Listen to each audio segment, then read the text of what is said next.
What paper do you use for gouache? Hey, welcome back to my channel. I make weekly art tutorials, paint-alongs and vlogs. I asked you if you had any questions about gouache that you wanted me to address. And I got so many questions, which is great, which I am more than happy to answer. And I'm going to be doing that in a series of videos that are coming. But the first one, the main one, and the one that really piqued my interest was what paper do you use for gouache? So I got you because I did an experiment.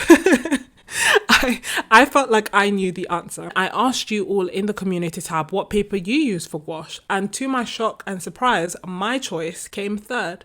So I thought that this would be a good opportunity to actually play around with different papers and then have definitive, objective proof as to which paper is the best. I'll tell you which paper I love the most, but for me personally, having done this test, I feel like most papers that are adapted for wet media, so watercolor papers or good quality mixed media papers or 100% cotton papers, will do great with gouache. Gouache is, in my opinion, as of October 2022, gouache is not as picky when it comes to paper as watercolor. But there are some papers that performed so poorly that I feel like you should just avoid. I tested 6 papers. One was like sketchbook paper, relatively thick, but not necessarily marketed for wet media. Mixed media paper, I tested hot pressed cellulose watercolor paper, cold pressed cellulose watercolor paper, hot pressed 100% cotton watercolor paper, and cold pressed 100% cotton watercolor paper. And I will link all of these down below in the description for you. Here are some pictures of the test that I ran to try and ascertain which paper is best for gouache.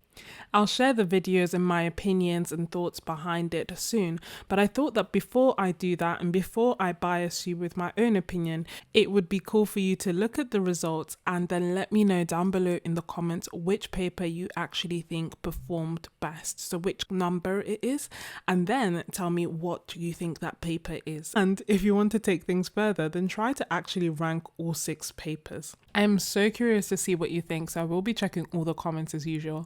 I was in 2 minds as to whether I should tell you what the papers are at the beginning of the video or leave it to the end. But in the end, I kind of figured that it would be more helpful for you to actually know what papers correspond with what numbers from the get-go, from the beginning, from this part. So I'm about to tell you that so that throughout the video, it all makes sense and you can better evaluate the papers. But before I do that, if you're enjoying this video, then don't forget to hit the like button and to consider subscribing, as it makes a massive difference to this channel. And if you want to see more exclusive content or support this channel, then please consider joining my Ko-fi, which is the equivalent to my Patreon, as again, it makes a super massive difference and we have a lot of fun on that. But with no further ado, take this as your spoiler alert. I'm about to tell you what papers match with what numbers in 5, 4, 3, 2, 1. Pause this if you're not ready, if you haven't ranked already. But number 1 is sketchbook paper. Number 2 is hot press cellulose watercolor paper. Number 3 is mixed media paper. Number 4 is hot press 100% cotton watercolor paper. Number 5 is cold pressed 100% cotton watercolor paper. And number 6 is cold press cellulose watercolor paper. First thing that I checked was, how does the paper handle really wet, watery gouache? And the reason that I did that was because I tend to like working with gouache in layers. So I want the first layer to be quite watery.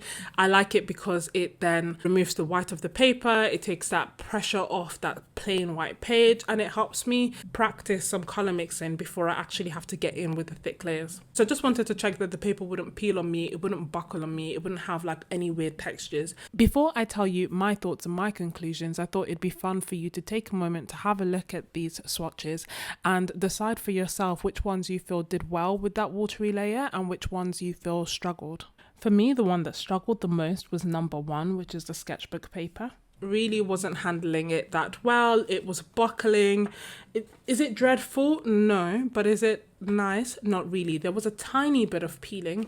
I feel like if I really wanted to work it, I could have got more peeling, but the texture of the paper changed basically, and there was some buckling. So does it work? Yes. But is it great? No. Following that, the cellulose hot press paper number 2, I wasn't impressed by because of the bloom, so the really hard edge that I could see. I'm just not a fan of that. And even though I probably cover most of my background, I just like the potential option of being able to let it peek through. But there was no peeling, so that was good. 3, I didn't like because it started having veins, so again, almost like harsh edges. It just means the paper wasn't drying at an equal rate, if you like, so I wasn't a big fan of that. And that was the mixed media paper. And then 5 just had a really weird texture that I can't quite explain. I'm not sure why it's there. That was quite surprising because that was the 100% cotton watercolor paper that's cold pressed. But number 4, the hot press 100% cotton watercolor paper, and number 6, the cold press cellulose watercolor paper, handled those watery washes beautifully. When it came to the block colors, so just laying it down, making sure that colors were bright, that they popped, and that they also dried flat. And what I mean by that is that I didn't see the brush strokes. One of the nice things about gouache, good quality gouache, is that when it dries uniformly. You don't see any brush strokes, you don't see the marks almost like a marker. It's just nice and flat. And for the most part, the 100% hot press watercolor paper and 100% cold press watercolor paper did the best in that. Like, it dried really matte in that the colors were really nice and bright and punchy. The rest, the blue kind of struggled a little bit. The other colors were okay. The yellow was fine in all of them, but it might be that it's just too light. So that was one of the key things. And then when it came to the next bit, I was just blending and bearing in mind that there will be an element of user error. And I tend to be quite rough when I'm blending, so I just wanted to see that the paper was able to tolerate it. Perhaps unsurprisingly, the sketchbook paper struggled a little bit with the way that I was blending, although I was actually able to create a gradient between the colors. And all the rest, to be perfectly honest, blended completely fine. The color wheel, again, to look at how bright the colors are, was unremarkable between all of them. So based on these initial tests, my impression would have been that the sketchbook paper is just not the one when it comes to gouache. It would have been that every other paper behaved relatively okay, especially if you're going to do multiple layers or if you're going to do like a block layer. So if you're not using the gouache very watery, then you can use any of them. That was my initial impression. And then I was like, let me do a painting. Which was so long. But let me do a painting so that I can really get a feel for how the gouache works, if there is a difference at all. A lot of this will come down to personal preference, but one of the key things that I wanted to know in this experiment, and that I want you to get a bit of a better idea of as well, is whether I liked hot press paper, which is nice and smooth, or whether I liked cold press paper, which has some texture. And ultimately, do I have to buy, or should I buy 100% cotton paper for my gouache, or should I use cellulose paper that's watercolor, or should I use mixed media paper, or can I use any paper I have laying around? And that is what I'm going to answer for you today.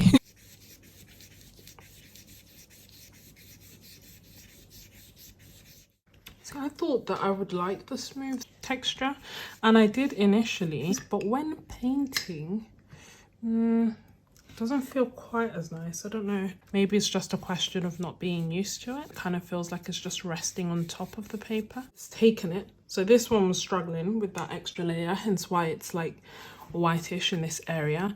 This one handled it. This one handled it and blended probably easier than the others. This texture, to me, surprisingly, I'm enjoying working on a little bit more than I did with this one. That to me felt a lot easier. Is it because I've practiced more times? Maybe. But I feel like maybe the water control was like a little bit easier. The paint was moving as it should. So it's quite interesting because when I then started painting, my observations were quite different to what I initially thought. So my impressions. Coming last place was this, and this was essentially the sketchbook paper. Can it work? Can you do a gouache painting on thin paper? Absolutely. Look at that. You know, we can work miracles. We can do it. It can work. Can you layer on it? Yes. Can you blend on it? Yes. Will it be of a great quality? Not really. Will it feel as nice when you're painting on it? Not particularly. Was the paper peeling at some point? Yeah. Do you run the risk of potentially making a hole in the paper? Absolutely. So does it work? Yes. And that is one of the things I love about gouache. But would I recommend it? No. If you have nothing else, fine. So personally, would I turn to this paper again to do gouache paintings? No, if I had other paper. But if I had no other paper, then in theory, yes, I could paint on it. And the proof is in the pudding. The next one, which I must say I was surprised by, place number 5. This is the hot press watercolor paper. And I'm not going to lie, when I first started painting, I started thinking, maybe a nice smooth surface would work very nicely for gouache. Maybe I would enjoy it, but for reasons unknown, I just couldn't enjoy this paper at all. And one of the things that then made it worse is that it started peeling. Can you see, like in the sky on the middle? In this area, just like right there, it started getting a really weird texture. It wasn't laying down flat, it was peeling. Now, I don't know if it's the paper brand that I'm using in particular, and this is the Cassart paper, or if it's because it's hot press and it's watercolor paper, but this is the paper that basically came penultimate. It doesn't seem to have been able to blend nicely, it didn't tolerate the water, it didn't mix very nicely, and it looked like it started peeling in some areas. And on top of that, this paper is relatively expensive at £18.50 for 50 sheets that are letter size or A4. So in comparison to other cellulose brands, it's on the pricier end. Yet it performs similarly to the sketchbook paper.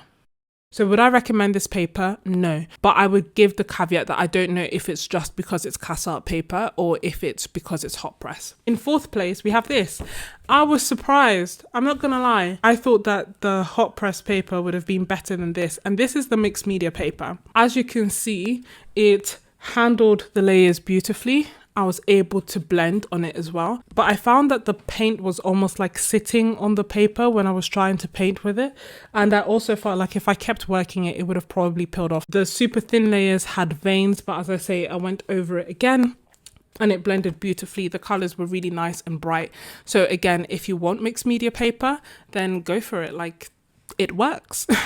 Next, we have this. So this is 100% cotton watercolor paper, and this was nicer to work on. It blended nicely. It didn't warp even a little bit despite all the layers that I added to it. The paper really just took abuse and didn't show any signs of wear or tear despite all the layers that I had applied on it.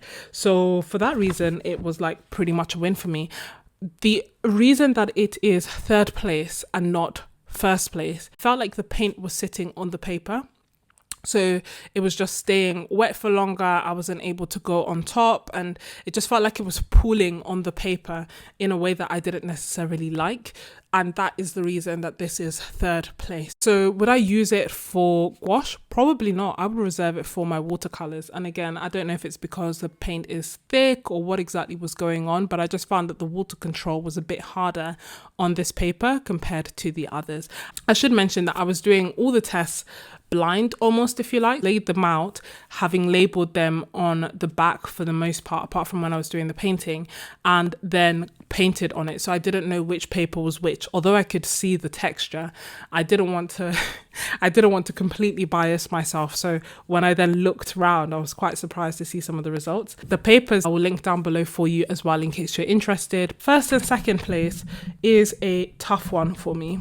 And that's because I enjoyed painting in both of them. The paint lay on the paper really nicely. I felt like I was able to blend really nicely, and I enjoyed the process of painting on both of them. Really and truly, when I was looking at the paintings that I created, and because I could only see these like this, and I initially picked this one as my 1st place, and that is 100% cotton watercolor paper. It's my 1st choice, and this one was for me the one that I enjoyed painting on the most, although it was super close with this one, which is the cellulose cold press De La Rani watercolor paper. And the reason that I was in 2 minds is just because of the weird way in which this paper reacted with the really watery layer. Were it not for that, I would have been like, this is first place, hands down. And initially, this is also what I picked. The reason that I might say it's maybe a tie is because the Dana Rowney just handled the watery washes a lot better. When I was doing the painting as a whole, did I notice a crazy difference? No, I enjoyed both of them a lot. Some would call it a tie. I feel like the results were so similar and the feeling was so similar that I can't justify the difference in cost, and I would actually still pick the cellulose watercolor paper as my go-to for gouache. If you are still watching, then you are most definitely a real MVP, and I really appreciate you. Let me know that you're still watching by telling me what papers you use for your gouache. I am so curious to know what you think. I'm so curious to know what paper you use for your gouache and which paper you feel should have won this challenge. I absolutely love the treasure trove of information that we have in the comments. So So I'm always reading every single comment, and I encourage you, if you're stuck and you're not sure, to also check the comments and see what other artists are saying as well, because I guarantee you will probably learn something. I thought that you may enjoy seeing some side-by-side comparisons so that you can decide which textures you like most, which type of paper you like most, and let me know down below in the comments. Thank you so much to everyone who asked this question, and to my Ko-fi member Joanna, who asked this question as well. So although that is the final verdict, I think that this is super important when it comes to thinking about saving money as an artist, and part of that is just minimizing waste and getting the right things straight off the bat. So if you're interested in knowing more ways that you can save money as an artist, then definitely be sure to check out this video that I'll link for you. Thank you so much for watching, and I will see you next week. Bye. Oh no, it's in the wrong order. I tested 6 papers. The Paul Rubens 100% cotton hot pressed watercolor paper.